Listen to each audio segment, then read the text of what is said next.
السلام علیکم ناظرین، پاکستان کی حکومت نے فیصلہ کیا ہے کہ قومی وسائل کو کرپٹو کرنسی یعنی بٹ کوائن میں رکھا جائے۔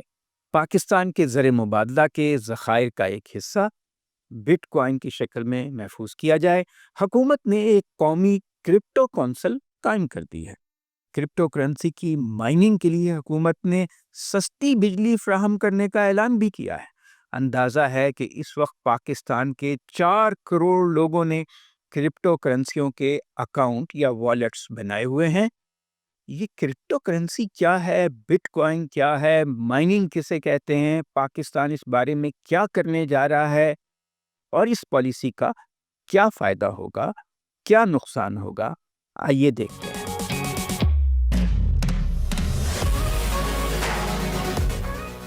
اندازہ ہے کہ اس وقت پاکستان میں 4 کروڑ لوگوں نے کرپٹو والیٹس یا اکاؤنٹس بنائے ہوئے ہیں۔ حالانکہ سرکاری طور پر یہ کام غیر قانونی ہے۔ اسٹیٹ بینک آف پاکستان نے حال ہی میں اعلان کیا ہے کہ ملک میں کرپٹو کرنسی غیر قانونی ہے، لیکن آن لائن کام کو روکا نہیں جا سکتا۔ ہمارے ہاں زیادہ تر لوگ ڈالر دے کر ڈیجیٹل کرنسیاں خرید لیتے ہیں۔ کرپٹو کرنسی یا ڈیجیٹل کرنسی ایک ہی چیز ہے۔ بہت سے لوگوں نے یہ اکاؤنٹ بنائے ہوئے ہیں، منافع کے لالچ میں یا ٹیکس نیٹ میں آنے سے بچنے کے لیے یا کالے دھن کو چھپانے کے لیے۔ کمیشن، کک بیکس کا پیسہ، رشوت کا پیسہ ڈیجیٹل کرنسیوں میں چھپانا آسان ہے۔ منی لانڈرنگ کرنا آسان ہو جاتا ہے، پیسہ نظر میں نہیں آتا، سرکاری ادارے ان اکاؤنٹس کی جانچ پڑتال نہیں کر سکتے۔ یہ کرنسی کسی بینک میں نہیں رکھی جاتی بلکہ آن لائن انٹرنیٹ کے ذریعے خریدی اور بیچی جاتی ہے۔ کرپٹو کرنسی خرید کر اس سے آپ کسی اور ملک میں جائیداد خرید سکتے ہیں۔ کرپٹو کرنسی ایک طرح سے آن لائن بینکنگ کی ایک ترقی یافتہ شکل ہے۔ فرق یہ ہے کہ ڈیبٹ کارڈ یا آن لائن بینکنگ کے پیچھے کوئی ملک ہوتا ہے، بینک ہوتا ہے، جبکہ کرپٹو کرنسی کے پیچھے نہ کوئی ملک ہے، نہ کوئی سینٹرل بینک ہے۔ اس کرنسی کے پیچھے نہ سونا ہے، نہ چاندی ہے، نہ کوئی گندم، نہ کوئی اجناس۔ اس کی ویلیو، اس کی طلب اور رسد مارکیٹ سے طے ہوتی ہے۔ یہ ایک نیٹ ورک ہے لوگوں کا۔ آپ کہہ سکتے ہیں کہ اس کی ویلیو کسی حد تک سٹے بازی سے متعین ہوتی ہے۔ یہ ایک طرح کی خیالی کرنسی ہے، نوشنل۔ خریدنے والے زیادہ ہوں تو اس کی ویلیو بڑھ جاتی ہے، بیچنے والے زیادہ ہوں تو اس کی ویلیو کم ہو جاتی ہے۔ اس میں بہت تیزی سے اچانک اتار چڑھاؤ آتے ہیں۔ یہ digital currency blockchain technology کی بنیاد پر کام کرتی ہے۔ بلاک چین ٹیکنالوجی ایک ڈیجیٹل لیجر یا کھاتا ہے جس میں ہر لین دین یا ٹرانزیکشن کا ریکارڈ محفوظ کیا جاتا ہے۔ لوگ بغیر کسی بینک چینل کے براہ راست ایک دوسرے کو پیسے بھیج سکتے ہیں، منگوا سکتے ہیں، بغیر کسی مرکزی کنٹرول کے۔ یہ ایک آٹومیٹک نظام ہے، خودکار نظام ہے جسے سرمایہ کار افراد کا نیٹ ورک چلاتا ہے۔ ایک نیٹ ورکنگ ہے۔ یہ لین دین کو بآسانی دیکھا بھی جا سکتا ہے، لیکن کنٹرول کسی ایک ادارے، کسی ایک حکومت یا شخص کا نہیں ہوتا۔ اس خودکار نظام میں کمپیوٹر کے مخصوص سافٹ ویئرز استعمال ہوتے ہیں۔ آپ اس ڈیجیٹل نیٹ ورک کا انتظام چلانے میں شریک ہو جائیں، کارکن بن جائیں، تو اسے کرپٹو مائننگ کہتے ہیں۔ اس کام کے بدلے آپ کو بٹ کوائن ملتا ہے اگر آپ مائننگ کریں۔ اس کے لیے دنیا کے کسی کونے میں بیٹھا ہوا کوئی شخص یا ادارہ کرپٹو کرنسی کا سافٹ ویئر لگا کر اپنے گھر میں بھی بیٹھ کر کمپیوٹر آن کرے، مخصوص سافٹ ویئر استعمال کرے، اس کو انسٹال کر لے، اسے انٹرنیٹ سے جوڑے اور اس عمل میں درکار بجلی کا بلا تعطل بندوبست کرے تو وہ مائننگ کا حصہ بن جاتا ہے۔ لیکن اس کام میں بجلی بہت زیادہ استعمال ہوتی ہے۔ ایک بٹ کوائن بنانے کے لیے بجلی کے 7.5 لاکھ یونٹ استعمال ہوتے ہیں۔ پاکستان حکومت میں اب کرپٹو کرنسی کے فروغ کے لیے ایک کرپٹو کونسل قائم کر دی ہے، پاکستان کرپٹو کونسل۔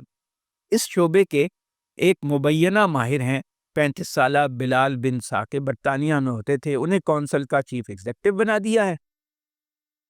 اب وہ وزیر اعظم شہباز شریف کے معاون خصوصی بھی بنا دیے گئے ہیں، ان کا رتبہ وزیر مملکت کے برابر ہے۔ بلال بن ثاقب ڈیجیٹل اثاثوں کے لیے ایک ریگولیٹری فریم ورک بنائیں گے، یہ کہا گیا، اور اس شعبے سے متعلق جو دیگر معاملات ہیں وہ بھی دیکھیں گے۔ بلال بن ثاقب کے بیانات سے ظاہر ہوتا ہے کہ پاکستان کے سرکاری اثاثوں یا زر مبادلہ کے ذخائر کا ایک حصہ کرپٹو کرنسی بٹ کوائن میں رکھا جائے گا۔ وہ لاس اینجلس میں تھے جہاں انہوں نے یہ اعلان کیا۔ اسے اسٹریٹجک بٹ کوائن ریزرو کا نام دیا گیا ہے۔ کچھ لوگوں کا خیال ہے کہ گزشتہ 10 برسوں میں بٹ کوائن کی قیمت بہت بڑھ گئی۔ اگر پاکستان نے سرکاری طور پر بٹ کوائن خریدے ہوتے تو اسے زبردست فائدہ ہوتا۔ تاہم یہ بھی حقیقت ہے کہ بٹ کوائن اور ایسی دیگر کرپٹو کرنسیاں اور بھی ہیں بٹ کوائن کے علاوہ، ان کی قیمت میں اچانک اتار چڑھاؤ آتے رہتے ہیں۔ یہ کرنسیاں مستحکم نہیں ہیں۔ اگر ملک کے زر مبادلہ کے کچھ ذخائر ایسی کرنسی میں رکھے جائیں تو اچانک ان کی قیمت گرنے سے شدید نقصان بھی ہو سکتا ہے۔ عام طور سے کسی ملک کے زر مبادلہ کے ذخائر ایک مستحکم کرنسی میں رکھے جاتے ہیں، جیسے ڈالر ہے، یورو ہے یا چین کی کرنسی ہے۔ کرپٹو کرنسی میں سرمایہ کاری تو ایک جوئے کی طرح ہے جس میں فائدہ بھی ہو سکتا ہے اور نقصان بھی۔ حکومت کرپٹو کرنسی کو فروغ دینے کے لیے کتنی مشتاق ہے، اس کو کتنا شوق ہے اس وقت، اس کا اندازہ اس بات سے لگائیں کہ حکومت نے اعلان کر دیا ہے کہ وہ کرپٹو کرنسی کی مائننگ کے لیے، یعنی اس کو بنانے کے لیے بٹ کوائن کو بجلی بہت سستے داموں دے گی۔ اعلان ہوا ہے کہ اس مقصد کے لیے 2000 میگا واٹ بجلی مختص کی جائے گی۔ حیرت کی بات ہے کہ ایک طرف شہروں اور دیہات میں بجلی کی لوڈ شیڈنگ کی جا رہی ہے، بعض دیہات اور چھوٹے شہروں میں 10 گھنٹے بجلی نہیں آتی، تو دوسری طرف 2000 میگا واٹ بجلی حکومت بٹ کوائن بنانے یا مائننگ کے لیے وقف کرنے جا رہی ہے۔ کہا گیا ہے کہ مائننگ کے لیے بجلی کا ریٹ صرف 24 روپے فی یونٹ ہوگا، جبکہ حقیقت یہ ہے کہ بجلی گھریلو صارفین کو اور صنعتی شعبے کو اس سے 2 سے 2.5 گنا زیادہ نرخ پر مل رہی ہے۔ اگر حکومت یہی بجلی یعنی 2000 میگا واٹ برآمدات کرنے والی صنعتوں کو اتنے سستے داموں فروخت کرے تو آپ سوچئے ملک کو کتنا فائدہ ہوگا، برآمدات میں کتنا اضافہ ہوگا، ملک زر مبادلہ کمائے، ٹیکس ملے گا حکومت کو، لوگوں کو روزگار ملے گا۔ بہرحال حکومت کی پالیسی ہے۔ کرپٹو کرنسیاں متنازع ہیں۔ یہ ایک طرح سے خیالی کرنسیاں ہیں جن کا وجود صرف آن لائن خرید و فروخت کی وجہ سے ہے، لیکن حالیہ دنوں میں انہیں اس وجہ سے بھی زیادہ اہمیت مل گئی کہ امریکہ کے صدر ٹرمپ نے بھی ان کے پلڑے میں اپنا وزن ڈال دیے۔ صدر ٹرمپ نے ڈیجیٹل اثاثوں اور بلاک چین ٹیکنالوجی کے فروغ کے لیے ایگزیکٹو آرڈر جاری کر دیے۔ ان کی حکومت نے امریکہ میں اسٹریٹجک بٹ کوائن ریزرو بنانے کا اعلان کیا۔ اب یہ جو پاکستان کا فیصلہ ہے یہ بھی امریکی حکومت کے فیصلے کی ہو بہو نقل معلوم ہوتا ہے۔ ٹرمپ کی business company Trump media and technology نے بھی سرمایہ کاروں سے 2 ارب 30 کروڑ ڈالر فنڈز جمع کر کے بٹ کوائن خریدیں۔ اسی طرح ٹرمپ کی کمپنیوں نے ڈیجیٹل کرنسیوں کے اور بھی کاروبار شروع کیے ہوئے ہیں۔ معتبر امریکی اخبار ہے وال اسٹریٹ جرنل، اس نے اس بارے میں تفصیلی رپورٹ شائع کی ہے۔ صدر ٹرمپ کی وجہ سے بٹ کوائن کے کاروبار کو دنیا بھر میں فائدہ ہوا، کیونکہ اب اس کی پشت پر امریکہ ایسی سپر پاور کا صدر ہے، اس کا خاندان ہے۔ ٹرمپ کی پالیسی کی وجہ سے امریکہ کے سیکیورٹی اینڈ ایکسچینج کمیشن نے ایک بڑی کرپٹو کرنسی ایکسچینج کمپنی بینانس کے خلاف عدالتی مقدمہ بھی واپس لے لیا۔ اسی ایکسچینج کے بانی شینگ پینگ زاؤ کو اپریل میں اس جو گزرا ہے مہینہ پاکستان حکومت نے کرپٹو کونسل کا اسٹریٹجک مشیر بھی مقرر کیا ہے کہ وہ بلاک چین ٹیکنالوجی اور ڈیجیٹل کرنسیوں کو پاکستان لانے میں مدد فراہم کریں۔ تاہم یہ سب کچھ کرنے کے باوجود قانونی پوزیشن یہ ہے کہ ابھی تک ملک میں پاکستان میں کرپٹو کرنسیوں کا کاروبار غیر قانونی ہے۔ ہو سکتا ہے جلد حکومت اس سلسلے میں قانون سازی کر لے۔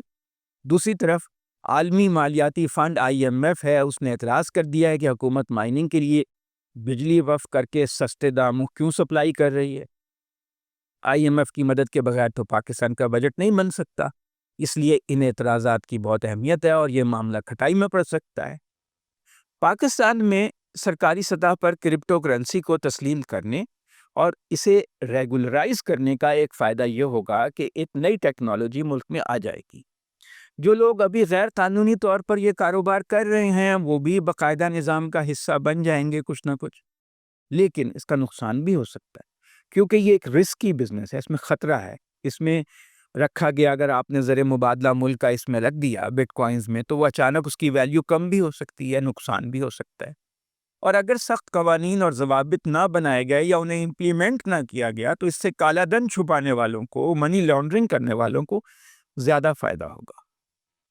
شکریہ۔ آپ میرا چینل سبسکرائب کریں اور بیل آئیکن پریس کریں تاکہ اگلے ویلاگ کا نوٹیفیکیشن آپ کو مل جائے۔